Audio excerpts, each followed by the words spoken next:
All right, we right back into the NFL all-time players list. Top 50, J-Heat style. Now, we at number 40 if you've been keeping up. Number 40 on my list is none other than Jonathan Ogden. Jonathan Ogden, an O-lineman for the Baltimore Ravens in the late 90s and in the early 2000s. 9-time All-Pro left tackle. This was during the time when the Ravens were establishing the culture that they're known for right now. He's a Super Bowl champion, part of the 2000 team that was led by the defense, but the offense was predicated on the run game and a strong O-line, and he was protecting the blind side for Trent Dilfer at the time. So Jonathan Ogden was a stud offensive lineman. As I said, I'm going to show a lot of respect to the O and the D line because you don't win football games without them. So I wanted to make sure we remember and give props to Jonathan Ogden at number 40. Now at 39, we're talking about the great Emmitt Smith. Outstanding running back, the all-time leading rusher in NFL history. Not the best running back in NFL history to me. And being that I'm from the Washington area, I'm a Washington football fan. I'm not really a Dallas Cowboy fan, obviously. But that doesn't stop me in terms of being a historian of the game and a student of the game. I have to give credit to Emmitt Smith. He was a stud. He knew, and even though he was supported by a great O-line, he knew how to hit the hole. He knew how to gain positive yardage and avoid negative yardage. Very smart in his running attack and his running style. Strong running back. Not easy to bring down. Emmitt Smith was a leader. That team was predicated around him. He was their best player, a league MVP. Can't say enough about Emmitt Smith and how he changed the game of football, and you can't tell the story of football without Emmitt Smith. Now at number 38 is Terrell Owens.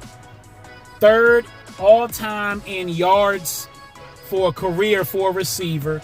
Also third in touchdowns. Eighth in receptions. He's all over the stat sheet.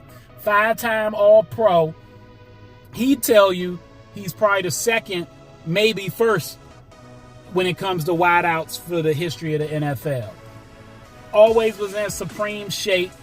And even with the controversy he brought to the table at times with his personality, you couldn't deny the talent. Helped get the Eagles to the Super Bowl, even though they didn't win it. Terrell Owens could go across the middle, catch it in a tight space, throw it over the top, bring it down. He was physically gifted and talented with some real good hands. Now at number 37 on the list is Drew Brees. First time getting to the quarterbacks on this list, the most important position on the field, in my opinion. And Drew Brees was one of the great all-time quarterbacks. A lot of people should know that name. He hasn't been gone for that long. He was the standard in yards per season, the 5,000-yard man, as they say. 7 times he was the yards leader for a season, 6 times the completion leader. Drew Brees was just a tactician when it came to throwing that football. And undersized at that, around 6 feet, I think.